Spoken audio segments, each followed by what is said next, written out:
Okay, I'm back on more with Grace Jabbari's testimony, and I feel like I can't not talk about this because there's radio silence on some really key details from Grace Jabbari's testimony today, her first day of testimony, December 5th, 2023.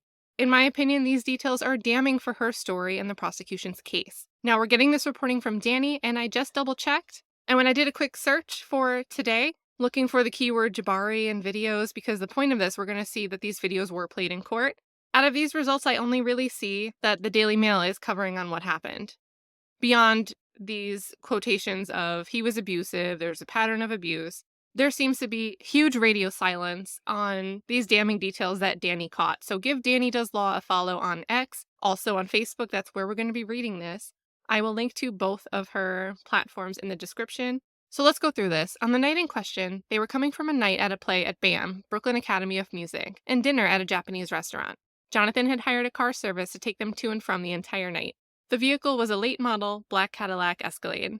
Jabbari testified she demanded to see messages, grabbed phone with both hands, and turned her back to him toward the left passenger side door to secure the phone with both hands.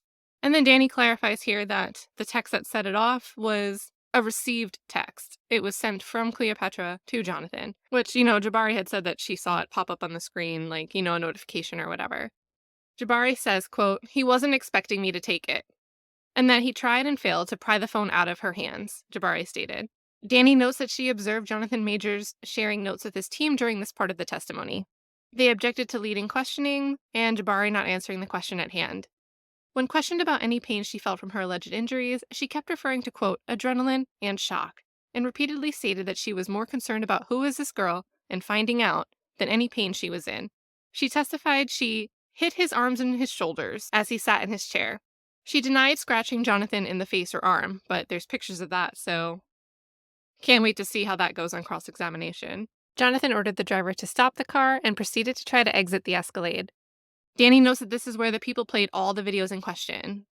That includes ones the public saw and others never seen before, but may have been described, we might not even have known about before. As Jonathan exits the vehicle, you see Jabbari right behind him. On his side of the car. She was seated on the passenger driver's side. She moved over to his side to follow behind him. Now that's a great observation. So shout out to Dani. When asked why she got out after the alleged assault, she stated she, quote, wasn't focused on anything but the infidelity. Now, does that give you an excuse to chase someone down, scratch at them, rip their coat? We'll see where this goes. The video evidence shows Jonathan trying to keep her on the car, maybe that means in the car, and away from following him. It is clear she is fighting to get out, and he's trying to restrain her to keep her inside. I think that means in the car earlier in that same line. Jabbari claims she didn't fight back, but the video shows otherwise. She stated, he was trying to get me off of him and trying to get me not to follow him. So her own testimony contradicts herself right in that little period. You didn't fight back, but he's trying to get you off of him in your own words. That means you're on him.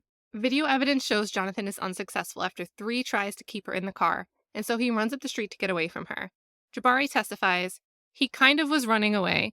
Well, kind of is kind of qualifying there, isn't it? The video evidence shows Jabbari running after Jonathan for what seemed like a good 5 to 6 city blocks, and this is New York, remember, for probably a couple of minutes. This is like a chase. When they described this as a chase, they were not kidding. The surveillance jumped from location to location, including but not limited to a parking lot, ending when Jabbari lost him, couldn't find him anymore, and stopped in front of the building on Lafayette Street, where she met the bystanders she told about his having her phone and purse, and ultimately went clubbing and dancing with later. And this was an argument that they had. I'm surprised that they agreed that it wasn't an excited utterance, but the video of this moment, the public street, you can see that on my timeline, it's still pinned at the top of my X profile. And I guess I'm surprised that the video is shown without sound because this is where we see Jabbari runs up to these people. She's like, I'm Jonathan Majors' girlfriends. They're like, no way. That video. And she doesn't mention anything about being injured or being in a fight. She just mentions the infidelity. Video is shown without sound of Jabbari talking to the passerby in front of the Lafayette Street building. When asked over and over about any pain she felt from the alleged assault, Jabbari stated she was, quote, still worried about who's that girl, and, quote, it didn't register into my nervous system. Now, remember that in the morning, when she was passed out with no pants on, locked in the closet, she said, I don't know 19 times, allegedly. But here we are, recalling the details and the reasoning of what and why this all happened. Jabbari talked in circles about not seeing injuries on herself when asked. Jabbari claimed at the time that she was speaking to the passerby. She, quote, felt scared of him. Yeah, we didn't hear anything like that in that audio, in that video. And they're not hearing this with audio. Anyway, Dani goes on. Yet, the video surveillance shows her approach him, and he does, as he passes by and recommence running after him out of the frame. No, you're fine. You're going to be fine. You're going to get where you need to be. He ran, like, ran, and it was fucking If he, hey,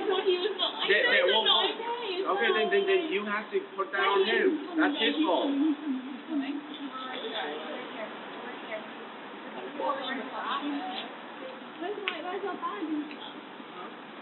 Yo, bro.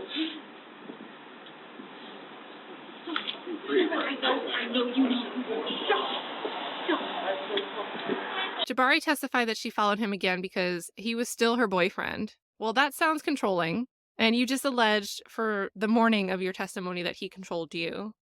And Dani goes on, had no explanation and needed keys. Despite the fact that Jabbari felt scared of him, she asked him to get back into the Escalade and testified that Jonathan was kind of calm. There's that qualifying language again. And she kept insisting on seeing the text message. So maybe she never actually got to open the phone, she just saw the notification come down? Who knows? She stated he sat in the back row and was quite quiet. Then, video is shown of the Escalade parked on a corner with the hazard lights flashing. Jabbari testified that she pulled his shirt and a button came off. Now, we have photos of that, so I guess she's getting ahead of that.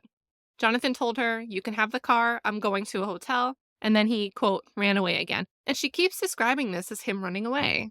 When asked why she didn't just go home, Jabbari testified that she didn't want to be alone to an empty apartment, so she went with Chloe, that was the other girl in the video, one of the passerbys at the Lafayette building. Today's testimony wrapped up with her taking account of her activities at the club and birthday party she went to with Chloe and Shem, ? Pictures of the three of them were passed around in an attempt to show her injured fingers. She also admitted to signing receipts for drinks and still could do things with the allegedly injured hand. Jabbari also admitted to using 2 hands and 2 cellular devices to try to call an Uber using a hotspot from one phone to the other. Jabbari admitted to drinking champagne and shots of tequila. She also admitted that she got to a point where, as a woman, she was nervous about drinking any further and decided to go home. Well, we know that at this point at the club, around 3 a.m., she saw that final breakup text from Jonathan Majors. That's when she allegedly saw it and started calling him 32 times and texting him, and then eventually, close to 7 in the morning, would leave one last text message that said, "Hey, there's no note explaining, I just wanted you to know," took a bunch of blue pills, puked in the bed, and was found locked in a closet with no pants on and couldn't recall what happened. But Dani notes here, when asked about her state of mind, she testified that she was thinking, "I'm going to be okay without him," and that her, quote, independence was coming back. Well, that doesn't go in line with calling him 32 times to try to make him come back, but whatever. Court adjourned at that point, where surveillance video of her was entering the apartment building lobby. So that's probably where direct will resume tomorrow. I had to make this video when I saw Dani do this because I felt like these news outlets are really fast at publishing things, and there's been radio silence on these details. So I've been trying to just look at the details, look for inconsistencies, but I'm at a point where it seems like too many people are covering for her. This doesn't add up to me. Reading this, it's like she has justified to herself that she has the right to touch somebody, to take their stuff, to fight back because she wants to know something, and then tell us that she thinks she's going out because she wants to feel independent, while also messaging this other person she's accusing of using threats of suicide against her, threatening suicide, taking pills in his house, locking herself into the closet, and being found passed out. She was non-responsive. So, and remember, this is direct. All of this is happening on direct. This is the prosecution. Grace Jabbari is the prosecution's witness, their key witness. And this testimony creates a ton of doubt about the charges against Jonathan Majors, pinning him at fault for assault on March 25th. Maybe I'm wrong. I'm not the jury. What do you think? Pretend you're the juror. Let me know.